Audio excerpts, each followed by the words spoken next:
সামুদ্রিক জাহাজের এমন কিছু রহস্য যা আপনাদের কাছ থেকে লুকিয়ে রাখা হয়, যা শুনে বিজ্ঞানীরাও অবাক, বিশেষ করে 7 নম্বর 7। কি হবে যদি মাঝ সমুদ্রে কোনো জাহাজ খারাপ হয়ে যায় এবং চারপাশে হাজার হাজার কিলোমিটার পর্যন্ত শুধু পানি থাকে? তাহলে কি করা হবে? দেখুন, রাস্তায় যদি কোনো গাড়ি খারাপ হয়ে যায় তাহলে আমরা একজন মেকানিককে ডেকে আনতে পারি, কিন্তু সমুদ্রে জাহাজের জন্য কোনো মেকানিক আসে না। জাহাজের ক্রু মেম্বাররাই এটি ঠিক করে ফেলেন। আসলে জাহাজগুলো এমনভাবে ডিজাইন করা হয় যে তাদের কাছে একাধিক ব্যাকআপ সিস্টেম থাকে। যদি প্রধান ইঞ্জিন ব্যর্থ হয় তাহলে জাহাজের কাছে দ্বিতীয় ইঞ্জিন বা জেনারেটর থাকে, যা কিছু সময়ের জন্য এটি চালু রাখতে পারে। এছাড়াও সমুদ্রের টাগবোট ব্যবহার করা হয়, যা খারাপ হয়ে যাওয়া জাহাজকে তীরে নিয়ে আসে। যদি পরিস্থিতি আরো খারাপ হয় তবে ক্রু মেম্বাররা লাইফ বোটে স্থানান্তরিত হন এবং সাহায্য আসা পর্যন্ত অপেক্ষা করেন। নম্বর 6, এটাই বিশ্বের সবচেয়ে বড় জাহাজ, যার সামনে টাইটানিকও ছোট মনে হয়। আইকন অফ দ্য সিজ নামের এই জাহাজ বিশ্বের সবচেয়ে বড় ক্রুজ শিপ। এটি এত বিশাল যে এতে একসাথে 7,000-এরও বেশি মানুষ থাকতে ও ভ্রমণ করতে পারেন। এই জাহাজে 9,000-এরও বেশি স্টাফ মেম্বার কাজ করেন এবং এর মোট দৈর্ঘ্য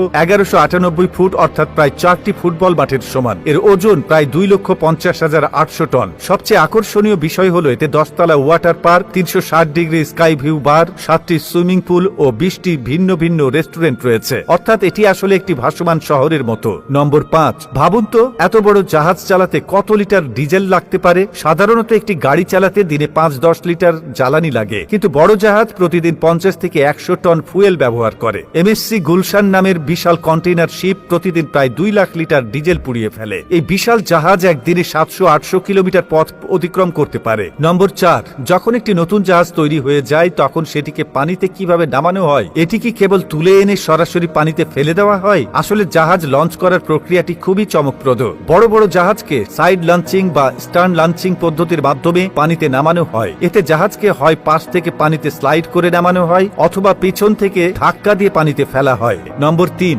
আপনি যদি কখনো কোনো জাহাজকে মনোযোগ দিয়ে দেখেন তবে দেখতে পাবেন যে এর পেছনে অনেক বড় একটি পাখা রয়েছে। একে শিপ প্রপেলার বলা হয় এবং এটি জাহাজকে এগিয়ে নিয়ে যাওয়ার জন্য সবচেয়ে গুরুত্বপূর্ণ অংশ। এটি সাধারণ কোনো পাখা নয়, বরং এটি 10-15 মিটার লম্বা এবং 100 টনের বেশি ওজনের হতে পারে। এটি ইঞ্জিনের মাধ্যমে ঘুরে এবং পানিকে পেছনের দিকে ঠেলে দেয়, যার ফলে জাহাজ সামনের দিকে এগিয়ে যায়। নম্বর 2, আপনি কি কখনো ভেবেছেন যে এত বড় জাহাজের নোঙ্গরের চেইন কত ভারী হতে পারে? সাধারণত জাহাজের নোঙ্গরের চেইন এত ভারী হয় যে প্রতিটি লিঙ্কের ওজন 500 থেকে 1000 কেজি পর্যন্ত হতে পারে। যখন এই চেইনগুলো শিপইয়ার্ডে পাঠানো হয় তখন একটি ট্রাক শুধুমাত্র 4-5টি চেইন লিঙ্ক বহন করতে পারে। সবচেয়ে অবাক করা ব্যাপার হলো একটি নোঙ্গরের চেইনের মোট দৈর্ঘ্য 500 থেকে 1000 মিটার পর্যন্ত হতে পারে, যা জাহাজকে গভীর সমুদ্রে স্থির রাখতে সাহায্য করে। নম্বর 1, এত ভারী জাহাজ কি করে পানিতে ভাসতে পারে? এর